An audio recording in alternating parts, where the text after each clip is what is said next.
So back in 2018, when I already started to work for Slido, you can see by the branding, I started to experience little, like a minor vision problem with my left eye.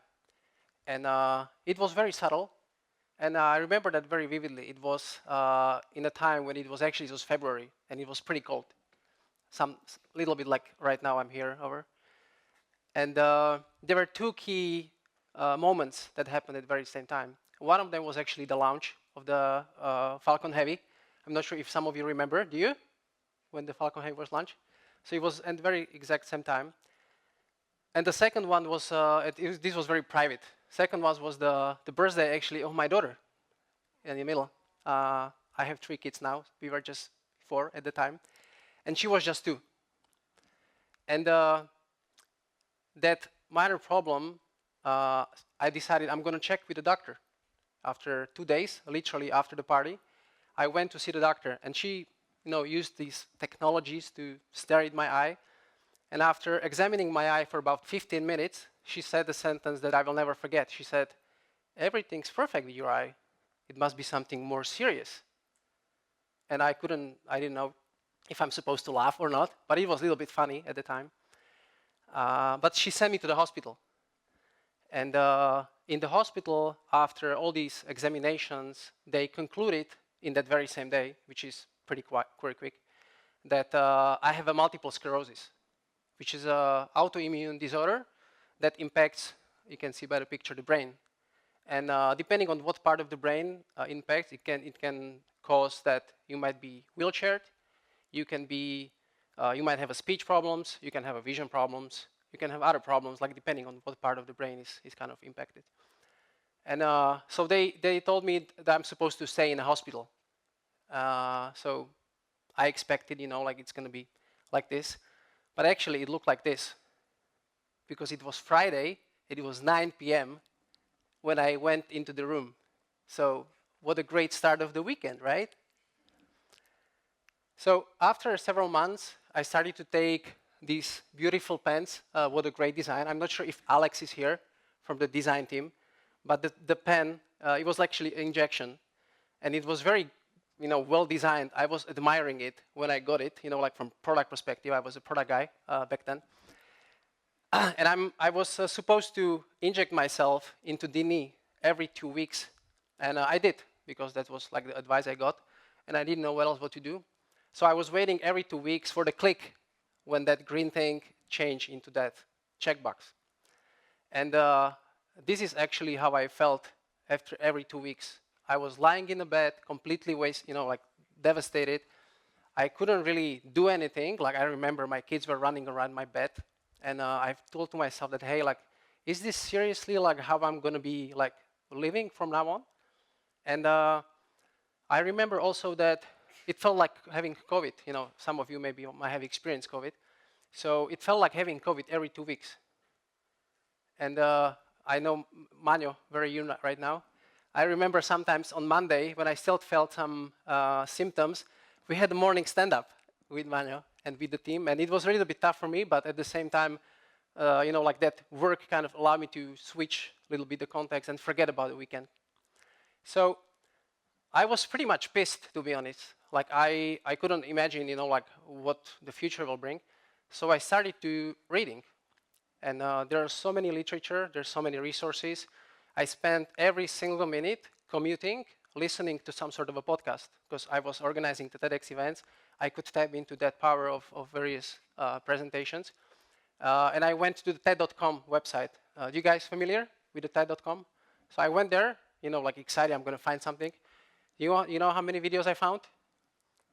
0. I was like, what the fuck?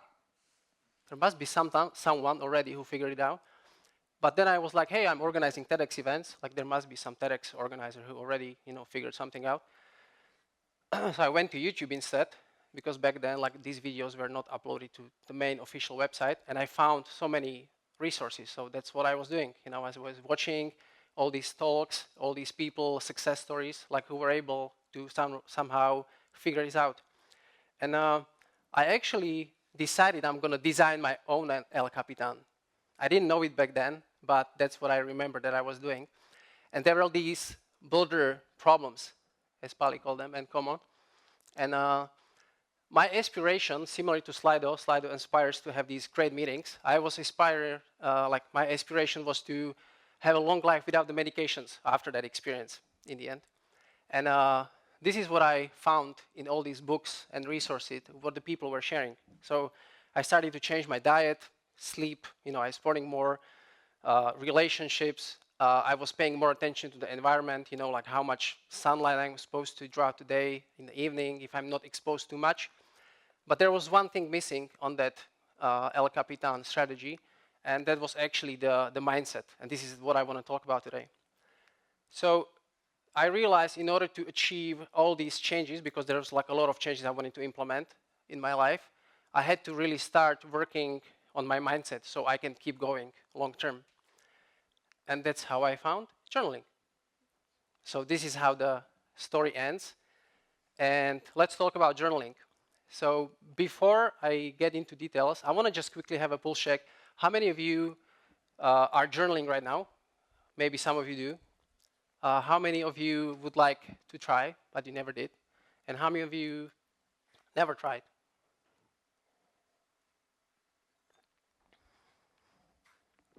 Nice. So 2/3 tried but stopped. Interesting. I didn't expect that statistics. Thank you. So for those who never tried, I would like to maybe persuade you to try. And then those who are journaling, congratulations. Maybe you can also share some of your tips with the rest of the group, afterwards, after the break. So who are those people, brave souls? If you can raise your hands. Rosie, Mara, Emma, who else? Just two of you?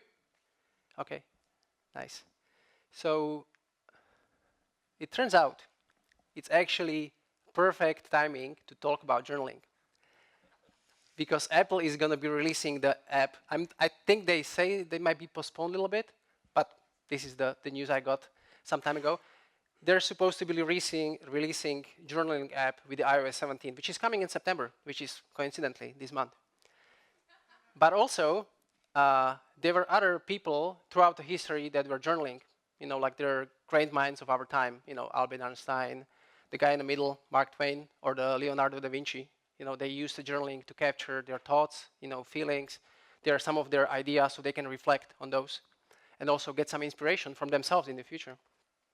And these are the three main takeaways I want to I want you to take away from this presentation. So first, why journaling could be relevant for you and why it's important. I want to show you some techniques how you can write, because some people ask me, like, how do you do it? So I want to share that with you, 3 of them. And then I want to persuade it's actually cool and it's healthy for you. So let me start quickly with the observation. Not everyone experiencing, like these medical disorders like myself, but I'm definitely sure that we live in the era of overstimulation. Like there's so much information coming at us. And I checked the numbers, and some of the research say that there is actually 50,000 to 70,000 thoughts that are running through the head of an individual throughout the day, which is a ridiculous number, right? So I was like, okay, is it true? I checked a different resource. The other more conservative say about 6,000 to 10,000, which is, again, maybe, you can pick your number. I don't know how your head is working, but it's definitely a lot of information. And we get distracted, right, a lot. We have mobile phones all the time on us, social media or Slack in case of work. We are multitasking all the time. We have all these calendars, reminders, in case you do, there's like a lot of, news or, blogs or articles you can be tapping into. And we don't get that much sleep as maybe people in the past. And you might actually end up like this guy, some of the days. And as a result, you might feel stressed, and maybe you feel anxiety at some point. And you need to somehow, fix it, or you want to get over it. And there are multiple techniques that people do. Some people, they go running. Some people sleep more. Some people just, spend time or like with their loved ones. Some people paint. Some people walk and go into the forest. Some people watch TV. There are endless number of techniques and practices. And there is no right or wrong. It's just, different people enjoy different things. But they're all trying to kind of release that stress or maybe the tension. And I want to talk about the journaling, and that this could be like one of the things or one of the techniques that you can actually use anytime that you feel that way.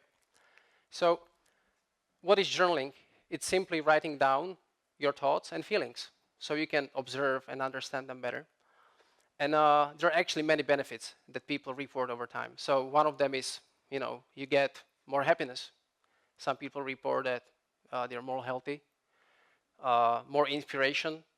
Some people say that, hey, I have better memory. I remember more things. I keep forgetting. Suddenly I do remember more. And it's great for personal development as well. And there is actually a science. It's called psychoneuroendocrinology. I had to use these dashes so I could split the word so I could read it properly. But it's actually a science that talks about how the emotions impact the body. And if you keep these emotions, a lot of thoughts in your head, you're kind of suppressing that. And according to this science, like they are somehow impacting your body, like your chemistry, your body as a organism. But if you release certain emotions, and again, like journaling is just one of the techniques. You can be talking to a therapist. You have a coach. You could be talking to a friend. If you release that, you're kind of like releasing certain chemicals from your body, and that allows you to be healthier. So that's just one of the interesting things I came across. So some people ask me, so how do you do it? How do you journal? What do you do? Like you write about your day every single time? And I was struggling as well. I don't think Mark Twain was writing every single day about, like this was my day about. But I started to research, and I wanted to find out what are the techniques, how you can journal, what you can do. And there are like endless amount of techniques. And I decided I'm going to share 3 with you today. And you might see the papers and pens, like on a few of these tables. So these are for you. So if you can, just grab them. And for those of you who don't have any, pens and papers, you can just use your mobile phones. Just open up the mobile app, just like a note app, and we can definitely use that as well. So you will be also participating. So these writing techniques I'm talking about. So we're going to be doing 3 minutes activity. The room is going to be silent. So this is going to be very relaxing for you. No one is going to be hopefully talking. I'm going to shut up. And we're going to be doing the exercise. I called it the mind dump. And this mind dump exercise is pretty simple. You're just going to take your pen and paper or mobile phone, whatever you have, and you're going to just write the things that you're thinking of. And it could be anything. In my case, I wrote down, I need to pick up the mail. I have a lunch with Como. I need to maybe get ready for it. I need to organize some tickets. This is the project X I'm thinking about, and so on, so on. This is just a quick example. And you can write as many as you want. This is not a challenge, by the way, but try to write as much as you're currently thinking of, as like people you met in the morning, whatever is on your mind. And I'm going to start a timer, and once the timer is over, we're going to continue with the second one. So, any questions before I start the countdown? Yeah. Anything. Yeah, any keyword. It could be short. If you feel like writing a sentence, go for it. It could be literal. You can. Up to you. You can write both sides. You are not going to ask us to share it then? No. Okay. No worries. It's all private. Keep it for yourself. You can, put it in your pocket afterwards. So the countdown starts now, and I'm going to enjoy 3 minutes of silence.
last seconds.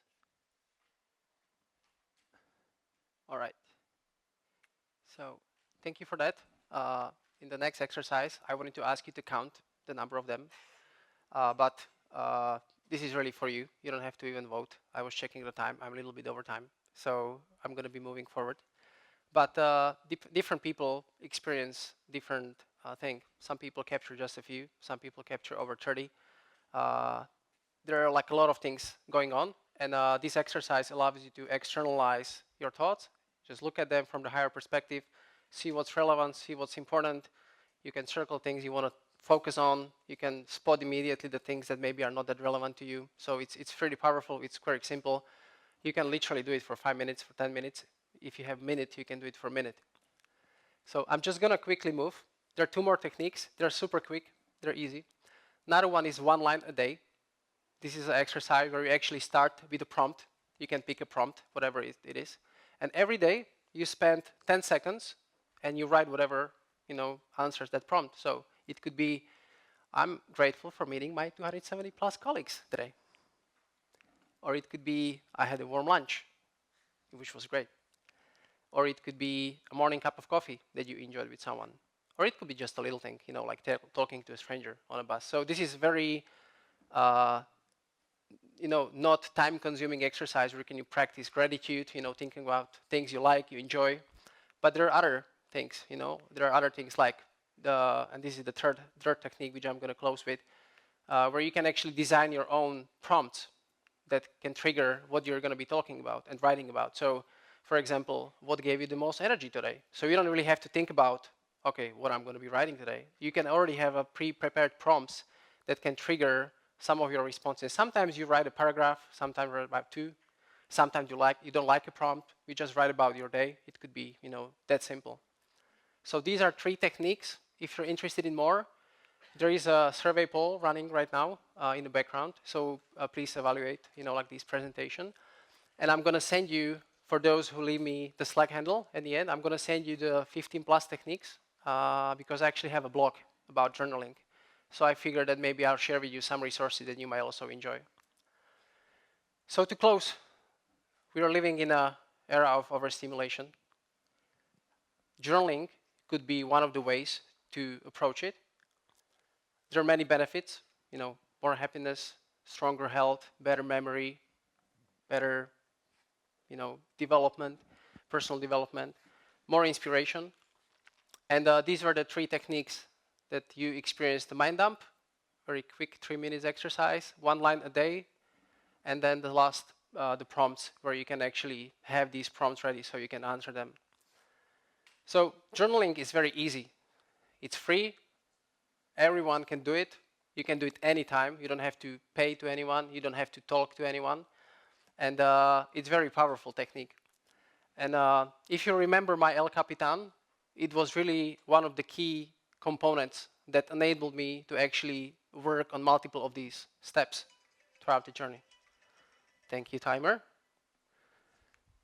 And in the end, thanks to the journaling, I also managed to stop the medications, which was very tough, but I managed to do it, and it really helped me to overcome, like that problematic period of my life, and I'm completely fine right now.